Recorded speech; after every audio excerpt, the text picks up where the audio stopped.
Alright, a very good morning to you. It's Wednesday the 14th of June. You're very welcome along to OTB AM, the Sports Breakfast Show from Off the Ball. If you want to get in touch, we'd love to hear from you. 0879 180 180 is the WhatsApp number. You can, of course, text that number if you want, but you can also get us at Off the Ball AM on Twitter or subscribe on youtube.com/Off the Ball and leave a comment there. Shane, good morning to you. Morning, how's all? Kathleen, good morning to you. Morning.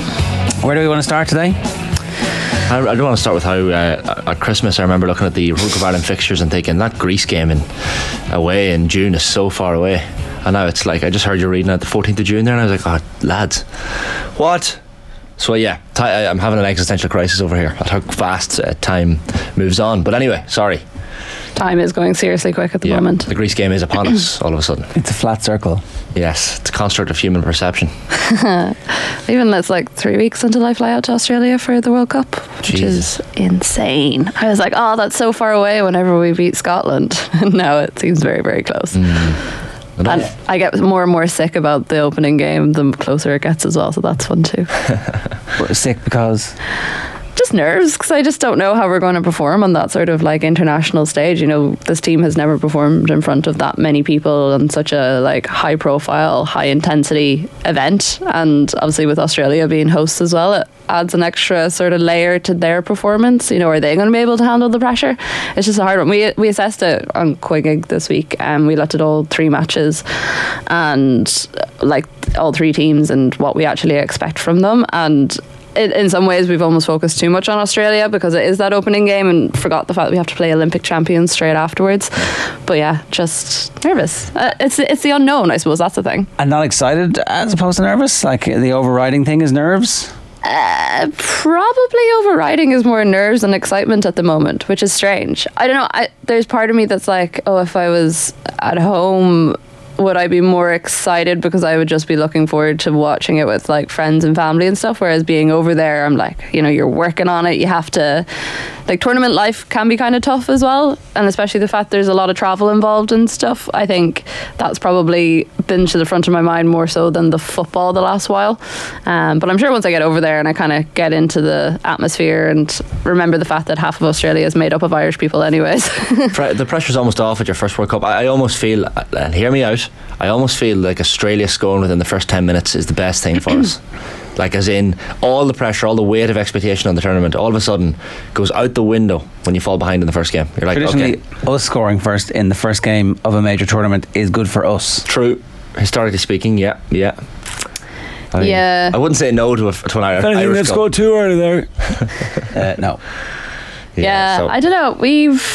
We haven't done that badly when we've gone down by a goal, but I just feel like the mentality aspect is going to be the thing that Vera is going to have to get very right, and I don't know how much you create that if you're between Abbottstown, UCD and Tala for the next, couple of weeks. But, they're all very close. What? Sorry, hang on. What's the problem?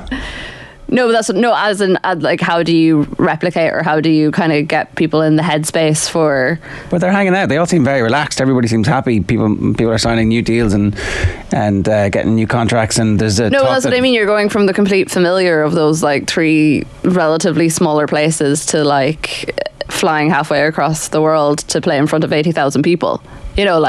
That, I'm just saying that how are you building that mentality? I'm curious to see how Vera does it over the next couple of weeks. I mean, we'll be hopefully speaking to her on Friday, and if not, early next week. So, well, they've managed so far to get up for all the stuff they need to get up for, right? Yeah, but different story. This, like, we've never been in a major tournament. Positivity, before. Come on, let's get positive here. we're closing down on it. 5 weeks. Is it 5 weeks? You said? Yeah. Until First game's the 20th, so yeah, we're 6 days out from the 20th of June. And Shane, what are your nerves like for the game in Athens? Do you know what? I fancy Ireland, and that seems like a strange thing to say because hear me out. Positivity, Shane. Yeah, exactly. Greece did well in their Nations League group. But I think it's too. Greece like to keep the ball almost in a similar vein to Stephen Kenny, from what I hear. So it'll be a fascinating battle between 2 teams. But I like to hear how much they're talking about how acclimatised they are to the weather, because that was a concern, I think, when you saw the away fixture to Greece. You're like, oh, this is going to be tough from a heat perspective. But they've done the, whatever it was, 4 days in Bristol. They took a week off with their family, and now they've had 9 days in Turkey in fairly significant heat. So they're acclimatised to that by now, you'd imagine. And from a team perspective, I mean, they're raring to go. Like, John Fallon got me excited yesterday when he said, and all it took was him saying Evan Ferguson was looking sharp, and I just went with it, you know. I spoke to Dennis Irwin yesterday, the Aviva, and he's reasonably optimistic as well. And of course, we ended up talking about Evan Ferguson, but I'm optimistic. I think we can get a win, but I'd absolutely take a draw. We are obviously coming off a different run of form to Greece, who, as you say, topped their group. Now, that their group was a tier below our group, but it wasn't particularly different in terms of quality. They had Northern Ireland, Kosovo, Cyprus. That was it, I think. Was it a 5-team group? Yeah. And you would expect them on paper to top that group, but at the same time you have to go and do it. Yeah, exactly. Look, there's no way of undercooking this. It's the most important game of the Kenny era. There's a lot riding on it. If we get beaten, it's a really long way back from there. I mean, look, this group, I don't think was ever going to be our pathway to qualification, really, but you need to see improvement in results. We've seen improvement in performances, but we haven't seen it convert into points and an outcome where everybody's going, okay, I see what you're trying to do, and I see how it's effective. Now, I personally think it is relatively effective, given that we haven't had that much quality in the team. We've got slight improvement in quality in the team at the moment. Yeah. Also, the Greece, because of that, those results in the Nations League, they've already secured a place in the playoffs for the Euro 2024. So it technically doesn't matter then if they finish above us? So pressure, you can look at that two ways. Pressure's off them, or their motivation maybe isn't as high as Ireland. So there is that, and you can interpret that whatever way you want. But I'm excited. Like, I was listening to Gus Poyet during the week, and he was referencing John O'Shea, of course, a member of the Republic of Ireland backroom team, and he said John is a future Irish manager if he keeps going, because he was his captain when Poyet came into Sunderland. They were in absolute turmoil. I think they'd 14 or 15 new players. They'd 1 point from 7 games early in the season, and O'Shea was club captain, and he said O'Shea just sorted him out and was his go-to guy. So he was full of praise for Ireland's backroom man. But in any massive, and Stephen Kenny referenced this, in any massive Irish qualification campaign, there's always been big wins, away wins, against these types of teams, Cyprus or Georgia, Armenia, teams of this kind of level. Greece are vastly superior to those teams, and as was evidenced by the fact that they just won a group with them. But go on. But I think, I'd argue that Greece are probably similar to maybe Georgia and Albania maybe that year, and Armenia. I don't know if they're much further above that. I look. Did they not have the top scorer in the Eredivisie? Yeah, look, a player at Liverpool. We have a man banging in goals in the Premier League. It doesn't mean, Well, we've got one player who's played 15 games in the Premier League. Yeah. Who are getting we had a full match day where we had no players at all playing in the Premier League. It's true. I just think you need to be winning in a big away game like this to really have a push with the team and to go for qualification. Like, and Stephen Kenny will know that. The Gibraltar game all of a sudden on Monday, if you lose this game, it's must win, and Ireland will probably win that match at home. But yeah, it is must win either way, no matter what happens. Yeah. It just adds pressure, doesn't it? I think Kenny was referencing the 2 goals we scored against Latvia recently, where you had 26 passes in the build up to one of them, 20 passes in the build up to another one. So at least there's something that's happening with this Irish team, and they're scoring goals that we haven't been used to maybe them seeing. But does a loss on Friday change anything for the rest of the qualification period? I know that not in terms of like the actual, like, obviously a loss affects the rest of the qualification period, but I mean in terms of like, it depends on the loss, really, doesn't it? I was just going to say that, though. People have been saying that. Does it matter, like, the nature of the loss? If it's 1-0, it's tight, we've played really well, I think there's devastation. Well, if it's 3-0 and it's comprehensive and we don't show up, if we look tired in the heat, even though we've done all our stuff. So we're ranked 49th in the world, and Greece are ranked 51st. So there's like 52nd rather. So like there's a hair's breadth between Ireland and Greece. I wouldn't be making us favourites to and a lot of those players went weeks and weeks without playing football until they got together in Bristol. Yeah. Is that a good thing or a bad thing at the end of the season? I can't tell, because like they've obviously played a gazillion games to get to this point of their careers, and is a month and a half out of action, or 3 months out of action, or 8 months out of action in some cases, is that a disaster, or is it like no big deal? Does it leave them refreshed? I think it very much depends on the players individually, and also the team itself and how they're being managed. Like, I don't know, you look at the GA example, a lot of people said that the break did teams like Mayo good. You might say the result after that said it didn't do them all that well. But, you know, I think it's such a hard thing to quantify unless you're in with those players every single day to actually know how much it has affected them. And even if they come out and don't play great on Friday, I don't know how much of that can be put down to having a break. I mean, we keep saying that we need to give players more breaks anyways, so it's one of those things. I think that they have enjoyed being in the hotel and the camp together. Callum O'Dowd referenced that during the week. It almost feels like tournament vibes in the build up to this Greece game, where they're having a lot of time together, a lot of downtime together, playing. I don't know what they're doing do they have a pool table or whatever in the hotels, but it's probably a good thing for them that they've been in this little camp in the build up. I mean, it can only improve your focus and concentration when you have 9 days in a warm weather experience before a big match like this. Yeah, we're talking ourselves into all sorts of I know. I thought it has been interesting, like just reading the different interviews though coming out for players. Like Troy Parrott was in the paper today, Callum O'Dowd, Nathan Collins was in yesterday. There's been a couple of others as well. There seems to be a kind of introspectiveness or something to a couple of the players and the way they're talking, because like a lot of them either haven't had great seasons, or, you know, maybe their contract situation isn't all that certain, or they've been suffering with injuries. And I don't know, there's just been reading some of the interviews they've been given, there seems to be a maturity or an acceptance of where they're at, but also a real want to push on. And I'm not saying that's necessarily going to reflect right now for like the Greece game on Friday. I don't know, is that a byproduct of the fact they've been in this camp with Stephen Kenny and whatever he is saying to them. But yeah, I just thought it was an interesting trend throughout all the stuff that's been coming out from the team. Yeah. Generally there's like one or two people that kind of come out and they're a bit like jokey or having the crack, whereas all the interviews seem quite reflective of where players are at for different reasons. Yeah, I think that's the key point there that you made about them coming back from injury or out of the team. Like at the start of the year, we thought Nathan Collins was going to be, you know, contending for a move to a contender, and instead he's not in the team.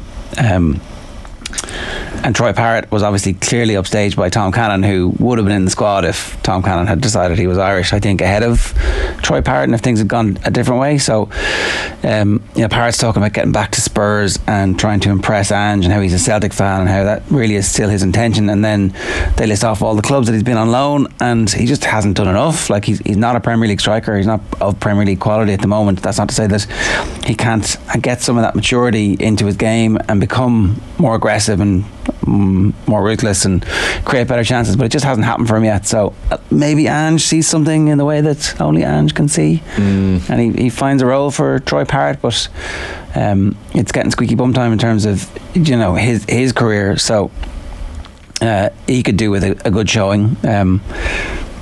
Yeah, the likes of a Michael Obafemi as well. Like I was kind of saying yesterday, I'd prefer to see, if it is a choice between Mikey Johnston and Michael Obafemi, I would like to see Mikey Johnston given an opportunity.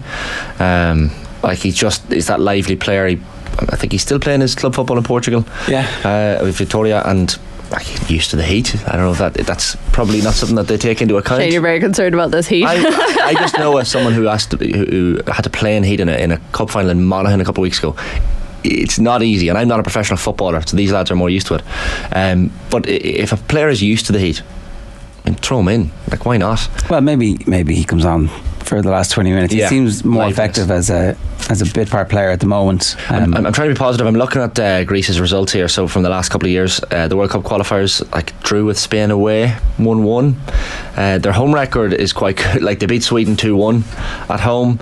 They lost away then in Athens with 10 men. They only lost at home 1-0 to Spain in that qualifying campaign as well. And then the North, when they went to Greece, they lost 3-1. So I don't know. But then again, their last match was the 27th of March, Greece at home, 0-0 draw against Lithuania in a friendly match. So that's a similar enough result that we would have achieved it at home against Lithuania. Didn't we draw 1-1 with them? So we are very much on a par with them. Yeah, exactly. That's it. This is a toss of a coin game. Although they're mad favourites, they're touching evens, and we're nearly as big as 3-1 for the game. Right. So big outsiders for this, and we'll get Billy Perth's team at around about 8:50 this morning. Here's what's coming up between now and 10 o'clock for you on OTB AM. If you have any thoughts on this, by the way, you can leave a comment if you want. So coming up, we have Tommy Rooney's power rankings at 8 o'clock. We'll bring you the sports pages at 8:35. One JD, please, with John Duggan and Virtual Insanity, and news breaking that Jay Monaghan is not currently the CEO running day-to-day operations at the PGA Tour after a medical condition. As I said, Vinny's coming in at 10 to 9. We've got Deal or No Deal at the start of the transfer window, officially open today. 10 past 9, and we're going to play out with Dennis Irwin, I think, are we? No, Gab Marcotti. Right. He's trumped him. He's only an Irish legend, like. It was a great interview I did. I was a little bit not starstruck, that's the wrong word, but Irwin is one of those players when I was younger. Like, when you have a fullback that takes free kicks and penalties, it just adds a little bit of mystique and intrigue to the whole thing. Oh, it vastly improves his value to the team, and everybody appreciates him much more. He said that, I was asking about the penalties thing and free kicks, he said you have to naturally be good at free kicks, and he was. Like, he practiced them of course, but he was naturally good at them. And then when it came to penalties, he joined the club when Steve Bruce, of all people, was kicking penalties for United. Cantona came along, and then after that, like Teddy Sheringham, when he signs for United, is given the penalties, misses his first 3. And then Irwin is Ferguson just says to Irwin, it's you, like. So sorry, I shouldn't have cheated on you with him, but you know, he's very posh, and he's very glamorous. Yeah, we'll try Teddy, and like, you know, yeah, exactly. But what a player. Like, I don't know if underrated is the word you use for Dennis, but so underrated is overrated is the cliche, right? Possibly. And what were you talking to him about? Like we discussed a lot of things. So obviously it's a tough week for Dennis Irwin as a United fan, with the treble being trumped by Manchester City. We possibly have a clip of Irwin talking about Evan Ferguson here. So of course we had to ask him about Evan Ferguson the week that is, and of course John O'Shea's comments on our roadshow recently cropped up. So this is a short clip of Dennis Irwin talking Evan Ferguson. Given it's the week of the Greece game as well this Friday for the Republic of Ireland, about our own man, and not to get the hype train going too much, but Evan Ferguson, and look, there are these constant links. We had John O'Shea on a roadshow with us recently, and he was suggesting he might potentially break Robbie Keane's goal scoring record at senior international level, which is a big thing to say. Where do you think Evan Ferguson can go? What's the ceiling for him?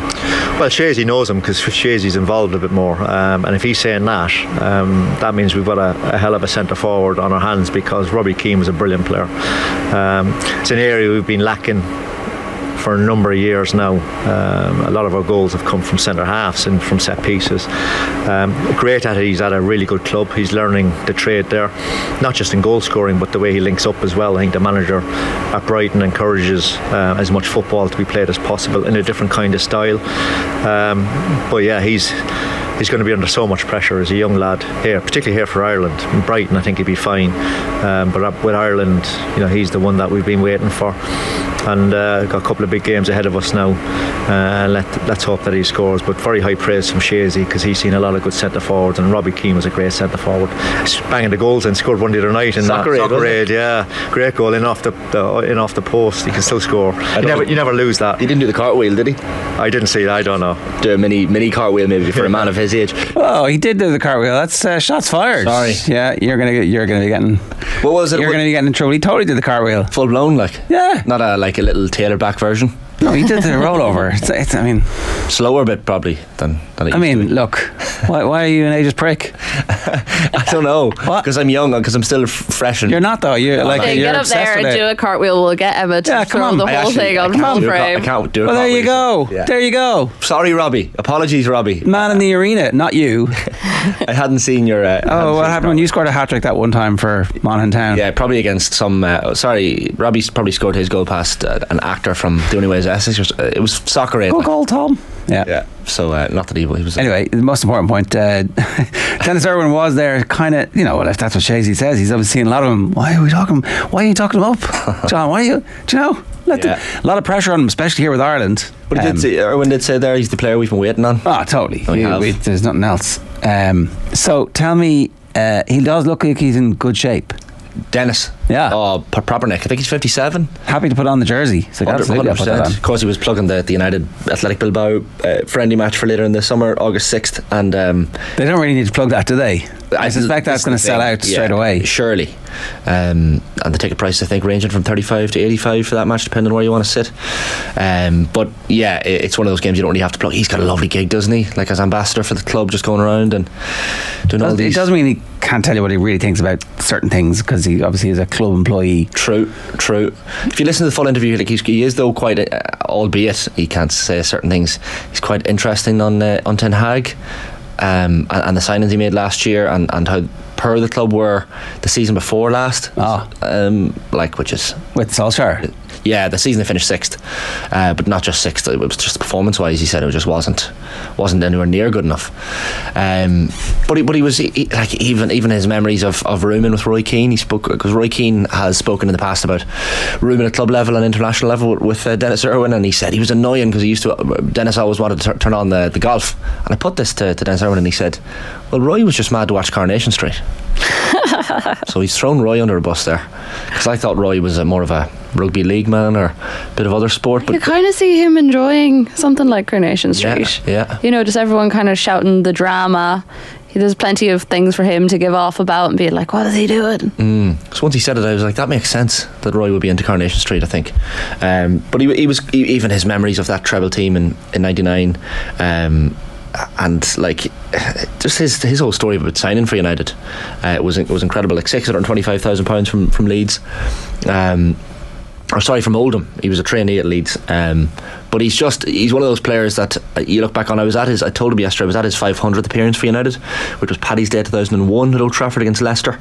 And like, you think of all the trophies he's won in that red jersey. Like, he was a veteran by the time the Champions League final in 99 came around. I think he was 33 or 4, so he said he was able to appreciate it more maybe than some of the younger players.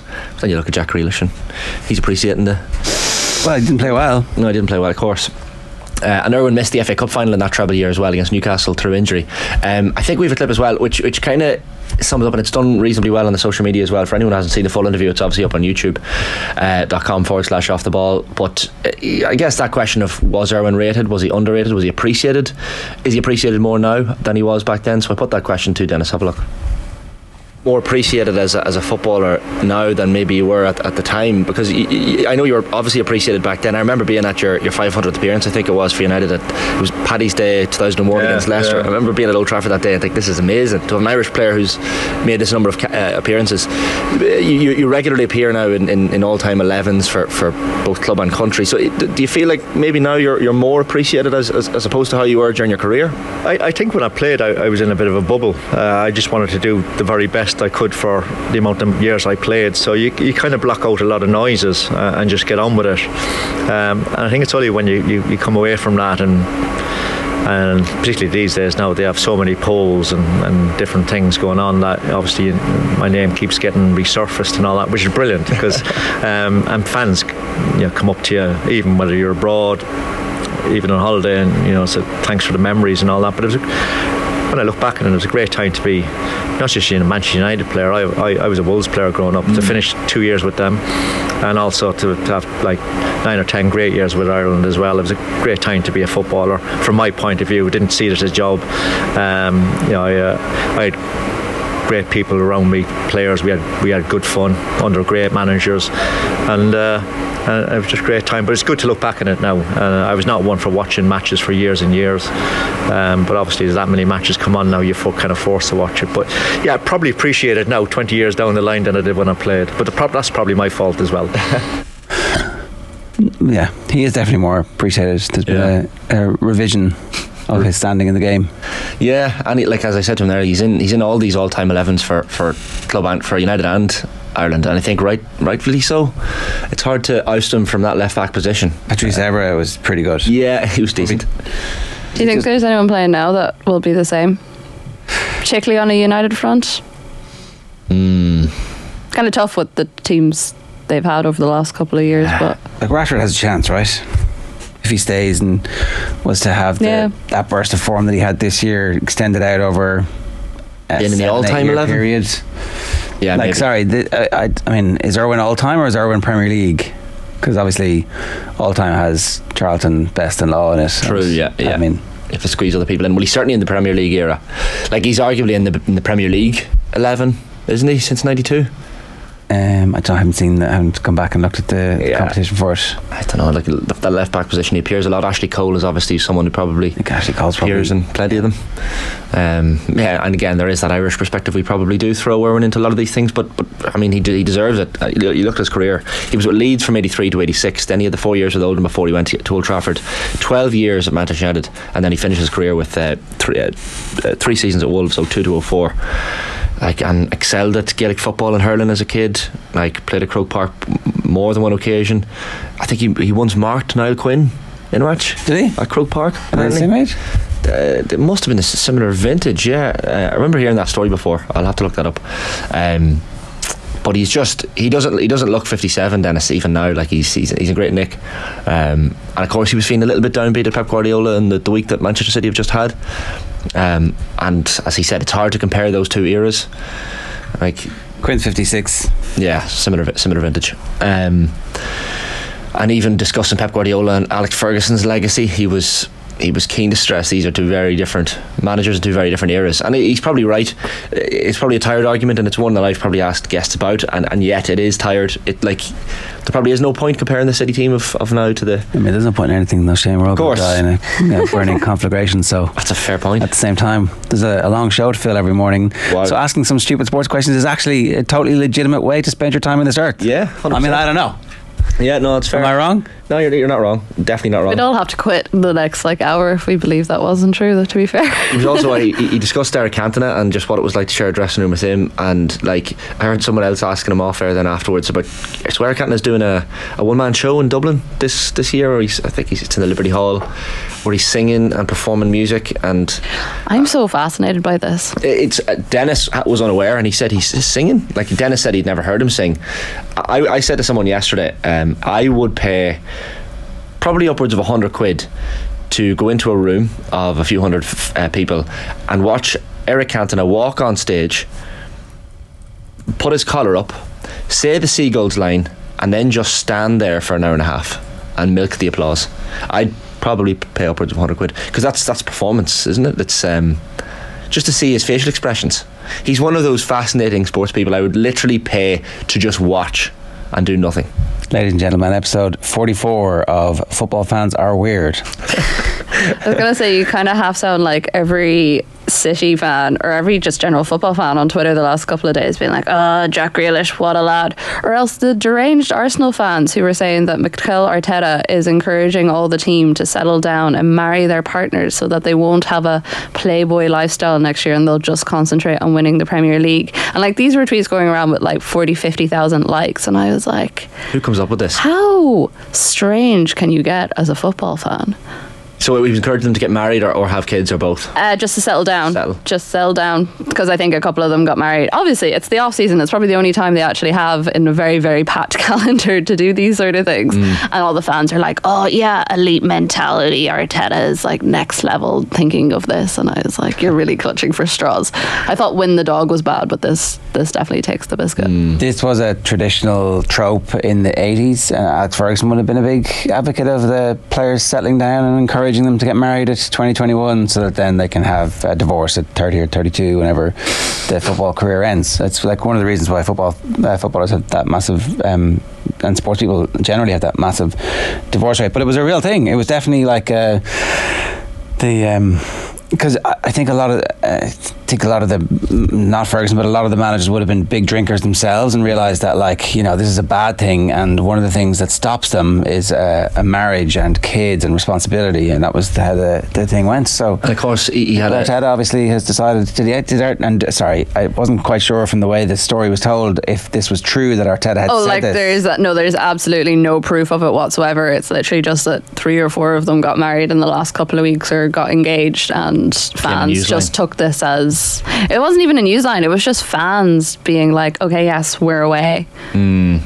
It's like this is why we're going to win the Premier League next year. And I was like, I think we need to do a little bit more. Elite mentality. It's funny how and Alex Ferguson had the issue then with David Beckham and getting into a relationship and then married with the most famous pop star in the UK at the time. That's the opposite of settling down, though. But then ironically they have become the most solid celebrity couple possibly in the world.